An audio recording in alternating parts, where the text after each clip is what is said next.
Good afternoon, students. I think that you must have been good, fine, and sound with health. As you are these days engaged in for the preparation of the ensuing examination, मुझे आशा है कि आप स्वस्थ होंगे, अच्छे होंगे, भले होंगे और साथ ही साथ परीक्षा की तैयारी में भी लगे हुए होंगे, है ना। जब कभी परीक्षा आता है तो लोग परेशान हो जाते हैं कि कब ये दिन यानी कि सर से हटे भाई। खैर, अब हम आते हैं दूसरे लेसन की तरफ। इससे पहले मैं हुमायूं कबीर का the unity of Indian culture के बारे में बताया था। आज मैं जो बताने जा रहा हूँ, जो लेसन है आपका पैनोरामा बुक से, वो है वंस अपॉन अ टाइम, और जिसके लेखिका हैं टॉनी मॉरिसन। टॉनी मॉरिसन बहुत ही विख्यात लेखिका रही हैं। इनको नोबेल प्राइज़ भी लिटरेचर साहित्य में मिला है, जिसके बारे में हम लोग आगे जानेंगे। ऑथर के बारे में जानिए। वंस अपॉन अ टाइम के माने होता है प्राचीन काल में, पुराने ज़माने में, जिसका कोई ये नहीं है कि 1000 साल पहले, 2000 साल पहले। जैसे कि हम लोग कहते हैं ना कि once upon a time there was a king, यानी किसी ज़माने में या प्राचीन काल में एक राजा रहता था, तो वंस अपॉन हो जाता है किसी राजा। तो वही लिखा है, उन्होंने टाइटल दिया है वंस अपॉन अ टाइम, किसी ज़माने में। अब ऑथर के बारे में जान लें हम लोग। Toni Morrison, the first black woman, daughter of a black American slave.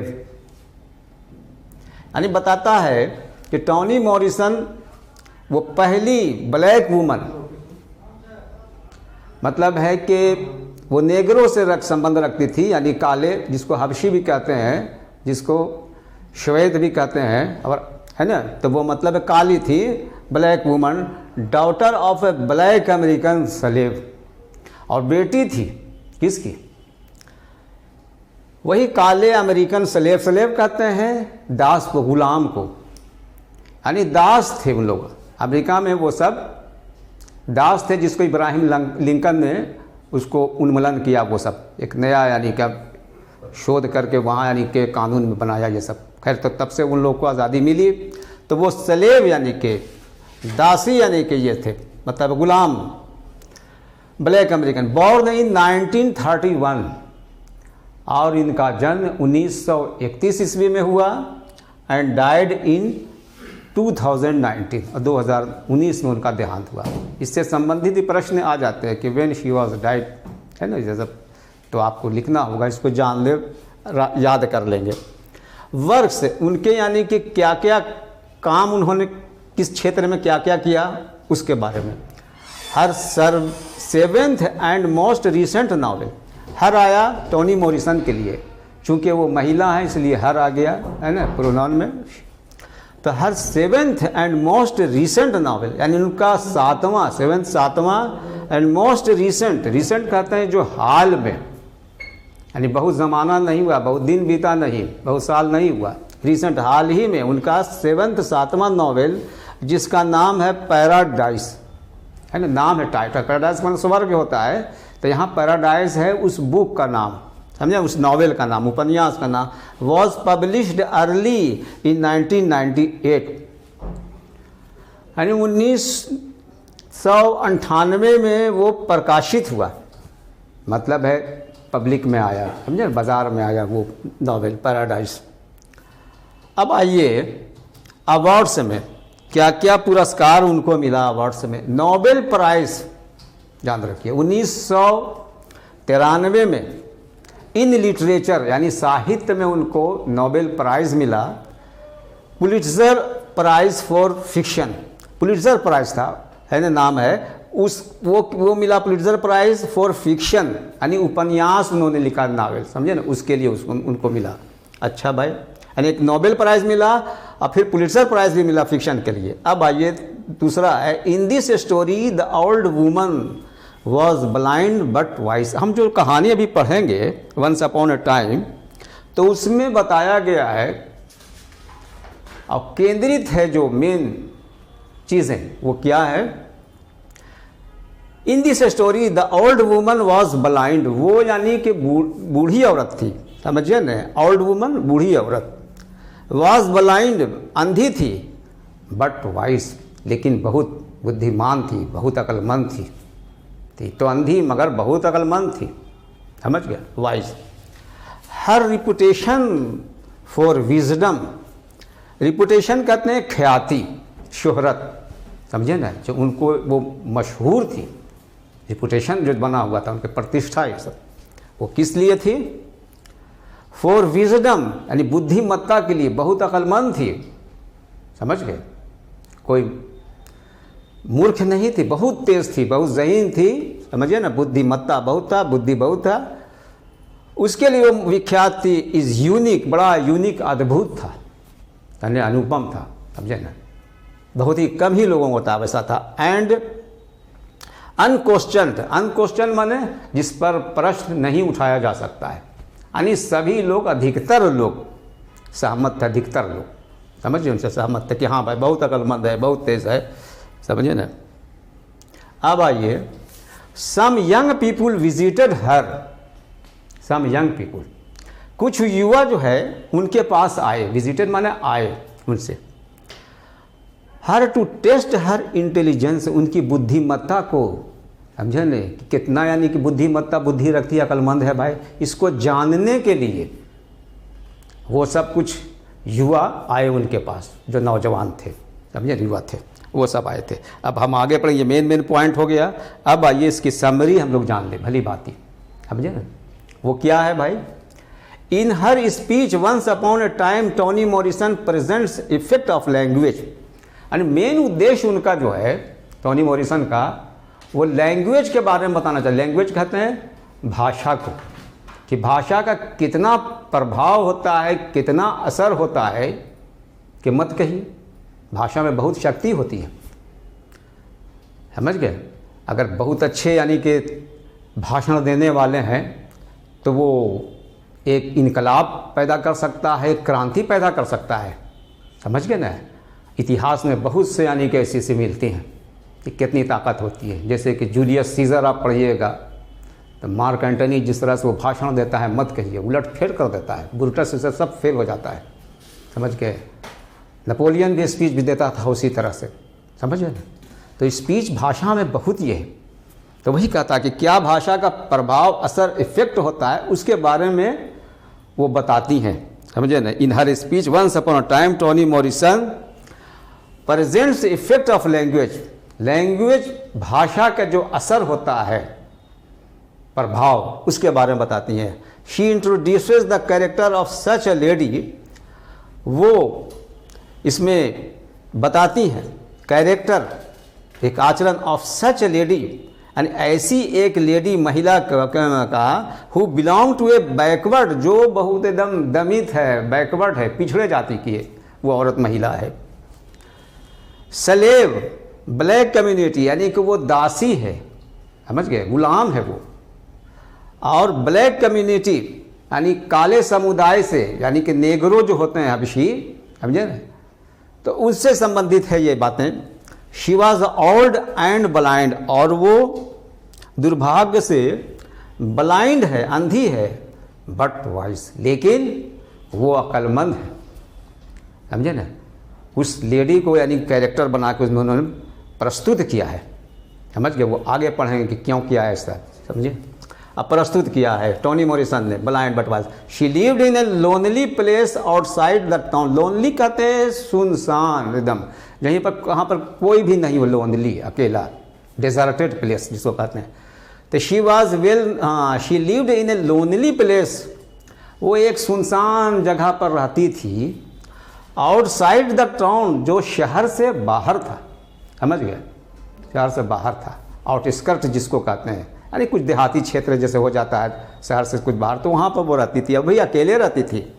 She was well known well non के माने भली भांति, वो बहुत जानी जाती थी, यानी विख्यात थी, मशहूर थी। ऐसा नहीं था कोई उनको नहीं जानती थी। वेल नॉन, समझे, सभी लोग जानते थे उनको, ख्याति प्राप्त थी वो। Well non for her unmatchable wisdom, unmatchable wisdom, जिसका कोई जोड़ा नहीं था। अनमैचेबल विजडम यानी बुद्धि का, इतनी अक्लमंद थी कि उनके तरफ शहर में कोई नहीं था। अनमैचेबल, जिसका यानी कोई यानी तुलना नहीं था, अनमैचेबल, उसके बराबर का अनमैचेबल। विजडम यानी अकल, बुद्धि। एंड नॉलेज यानी ज्ञान, इतनी ज्ञानी थी, समझ गए ना बहुत। शी वॉज कंसिडर्ड एज बौद्ध, कंसिडर्ड माने समझी जाती थी, कंसिडर माने समझना, तो शी वॉज कंसिडर्ड, वो समझी जाती थी as both the law and its transgression, दोनों समझी जाती थी। लॉ माने कानून और ट्रांसग्रेशन माने अपराध, समझे ना, अत्याचार, ये सब ये भी होता है, यानी दोनों समझी जाती थी। एक तरफ कानून भी और एक तरफ अपराध भी, ये भी ऐसा भी समझी जाती थी, मतलब है। अब आइए ट्रांसग्रेशन।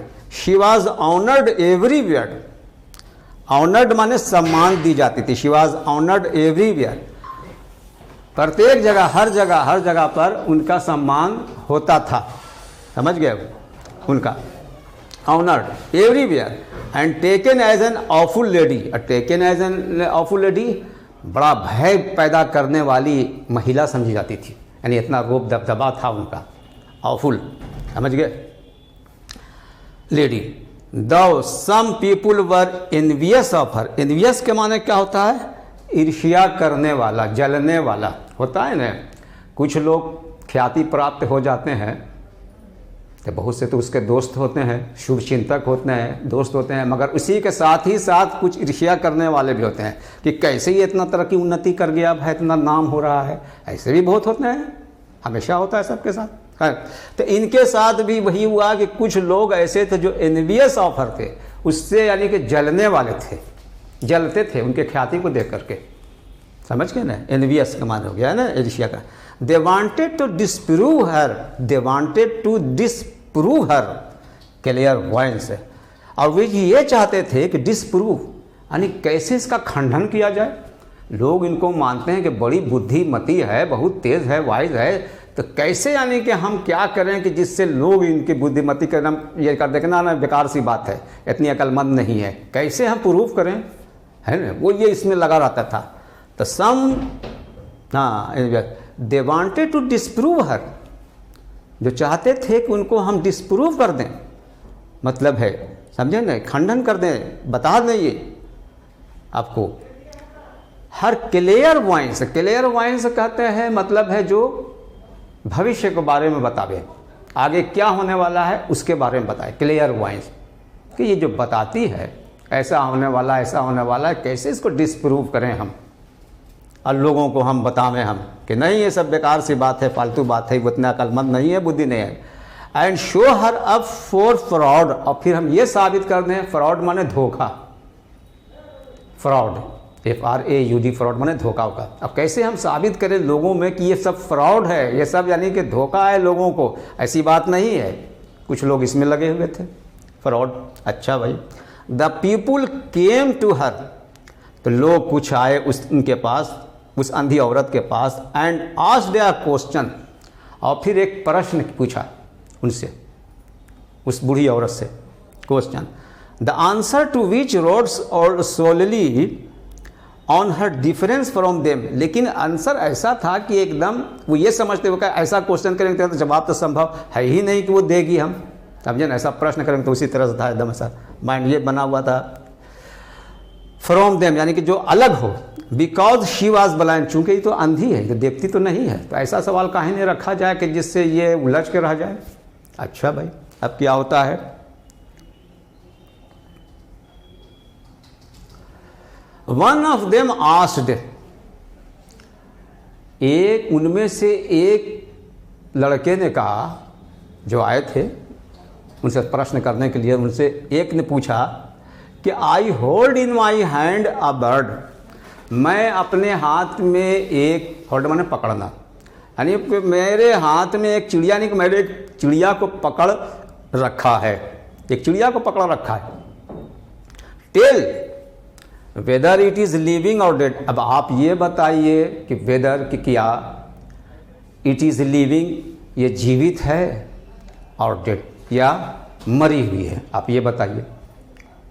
चूंकि बेचारी वो तो अंधी है, देखती तो नहीं है, मगर बताया कि यानी कि मेरे हाथ में एक चिड़िया है और ये आप बताइए कि ये जीवित है कि मरा हुआ है। बताइए, अजीब क्वेश्चन है। खैर पूछा, but her wit and influence, लेकिन उसके विट कहते हैं बुद्धिमत्ता को, समझे ना आपको, उसकी बुद्धिमत्ता विट, उससे एंड इन्फ्लुएंस जो उन्होंने जो बोला जिस तरह से, उसका प्रभाव देख के उस शब्दों का, वाक्यों का, ऑफ लैंग्वेज, समझे ना, जिस तरह से वो बोला था, समझे ना, और वाक्य का प्रयोग किया था बोलते हुए, डिफीटेड देम ऑल, तो उन लोगों सबको मात कर दिया।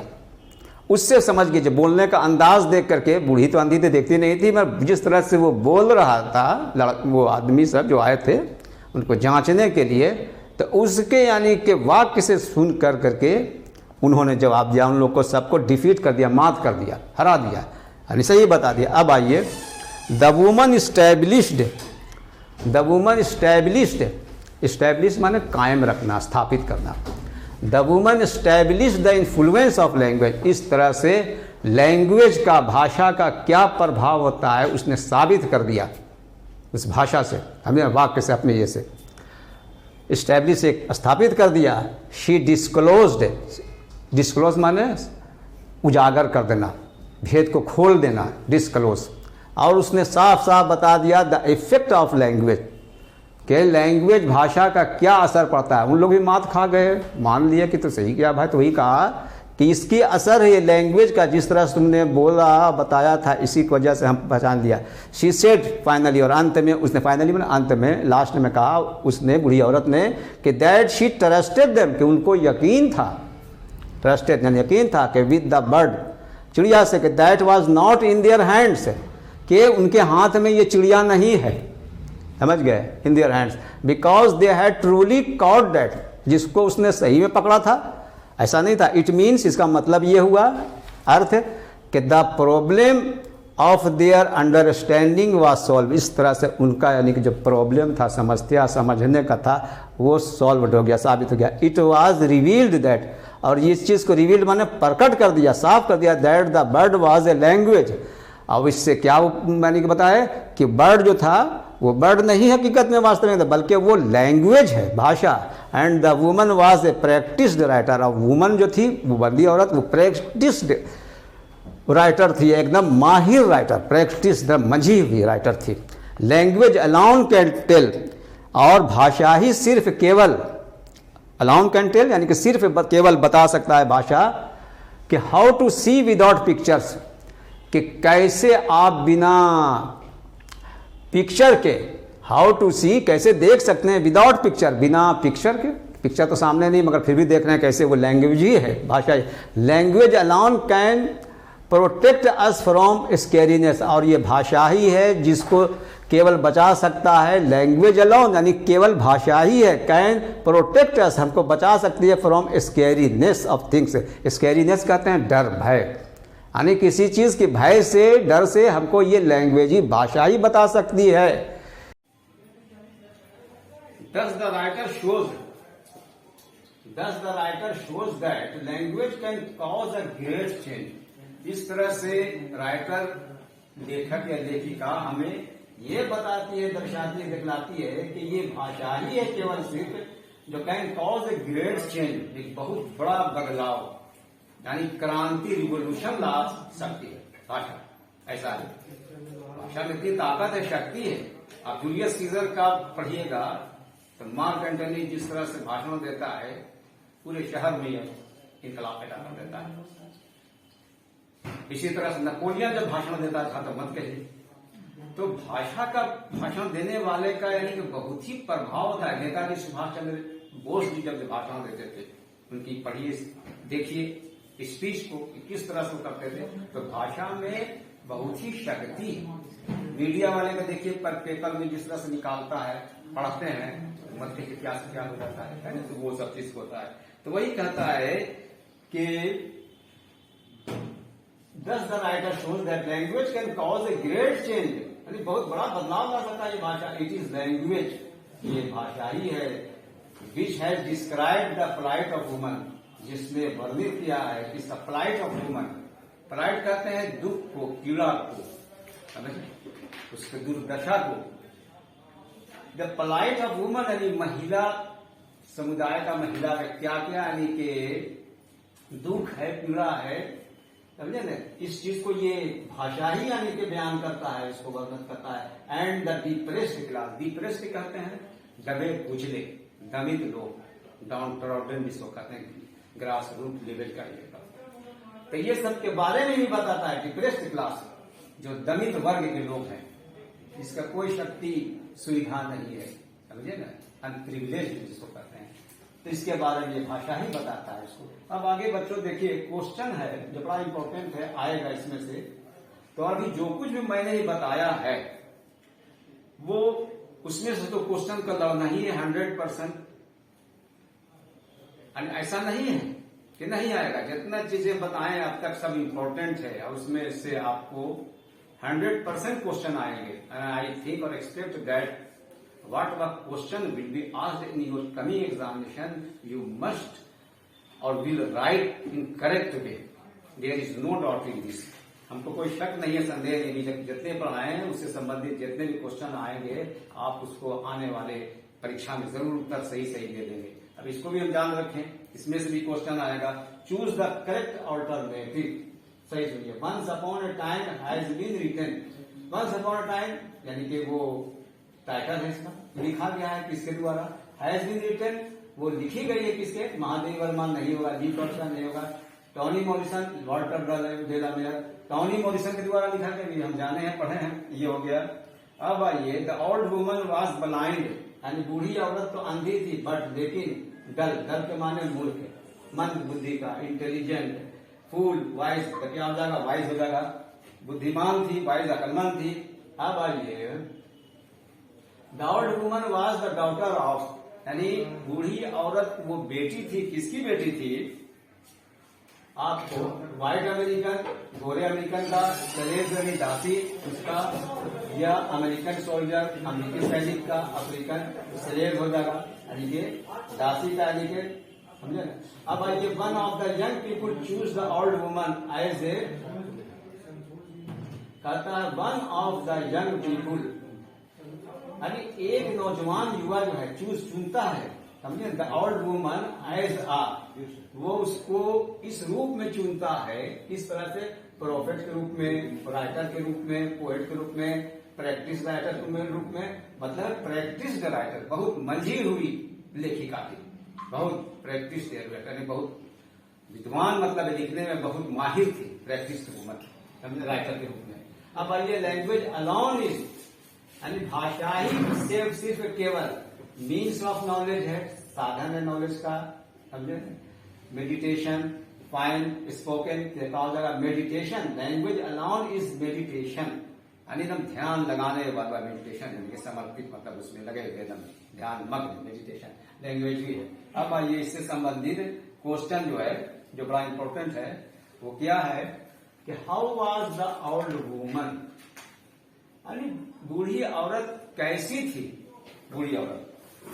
तो the old woman was blind but wise, बूढ़ी औरत अंधी थी लेकिन बुद्धिमान थी, वाइज थी. Who is the father of the old woman, यानी बूढ़ी औरत के पिता कौन थे. The old woman is the daughter of slave black American, वो काले अमेरिकी दास के, यानी के स्लेव के, यानी कि वो बेटी थी. Where does the old woman live, वो कहाँ रहती है बूढ़ी औरत. The old woman lives alone in a small house outside the town, यानी बूढ़ी औरत रहती है अकेले एक छोटे से घर में जो शहर के बाहर है. अब आइए, why did some young people visited her, कुछ नौजवान युवा उनके पास क्यों आए. Some young people visited her, कुछ नौजवान युवा उनके पास आए, विद ए व्यू, इस विचार से कि to disprove her clear wise, कि वो जो भविष्य के बारे में, क्लियर वाइज के बारे में सही बताती है, उसको हम कैसे खंडित करें, मतलब गलत साबित करें, समझे ना, डिस्प्रूव, गलत साबित कैसे कर दें. एंड शो हर फ्रॉड, और फिर ये बताते हैं कि ये फ्रॉड है, झूठ है, छल है, ये छल कपट करने वाली है, कैसे फ्रॉड इसको हम मशहूर कर दें, इस नियत से वो आया था, है ना। मेन उसका इंटेंशन यही था उनका। अब आइए, what does bird and woman signify to the speaker. What does bird, यानी एक बर्ड चिड़िया और वुमन किस चीज को यानी सिग्निफाई करता है, महत्व है, उसको संकेत करता है, इशारा करता है, सिग्निफाई टू द स्पीकर, यानी कि जो वक्ता है स्पीकर किस चीज का तो करते हैं। द बर्ड सिग्निफाइज लैंग्वेज, यानी बर्ड से तात्पर्य यह है लैंग्वेज, भाषा को सिग्निफाई करता है, भाषा बर्ड जो है। और the woman signifies A practice writer, और वुमन जो महिला है वो प्रैक्टिस राइटर, इसको संकेत करता है। प्रैक्टिस राइटर मतलब मंझी हुई, बहुत माहिर, प्रवीण, बहुत माहिर राइटर थी। आपको डू यू थिंक, क्या आप ऐसा सोचते हैं, do you think that language is crucial to a writer, के ये लैंग्वेज भाषा जो है वो राइटर के लिए, लेखक या लेखिका के लिए बहुत ही महत्वपूर्ण है, बहुत है, बिना उसको कुछ नहीं कर सकती है, क्रूशियल। ऐसा क्यों सोचते हैं? गिव एनी 3 रीजन, 3 कारण आप बताइए। ये सब इंपॉर्टेंट है बच्चों, आ सकता है इस तरह का प्रकार का क्वेश्चन। अब आइए, यस यस, ये तो क्रूशियल है ही है उसके लिए, एकदम राइटर लेखक के लिए और लेखिका के लिए। यस, हाँ, language is crucial to a writer the first, यानी पहले में, यानी प्रारंभ में, ये तो राइटर के लिए बहुत महत्वपूर्ण और ये ही है। Without language he can not express himself to his fullest, यानी बिना भाषा के वे अपने मन में, उनके दिमाग में, उनके दिल में जो बातें हैं, जो चीजें बिना भाषा के वो तो व्यक्त कर ही नहीं सकती है बिना इसे भाषा के, इसलिए तो जरूरी है। द सेकंड, और दूसरा जो है द्वितीय, writer is known by his language, और एक राइटर अपने लैंग्वेज ही, भाषा ही के द्वारा मानी जाती है, माना जाता है। इसलिए कि जब एक अच्छा राइटर जब बोलते हैं, जब बयान करते हैं, तो उसके भाषा ही से लोग समझ जाते हैं, लगता है बड़ा विद्वान है, लिखने में माहिर, जिस लिखित का बोली जाने की किस तरह से भाषा वो यूज प्रयोग कर रहे हैं, बता रहे हैं, समझे, तो ये भाषा हो गया। The second, writer is known by his language, अपनी भाषा ही के आधार पर वो जाने जाते हैं।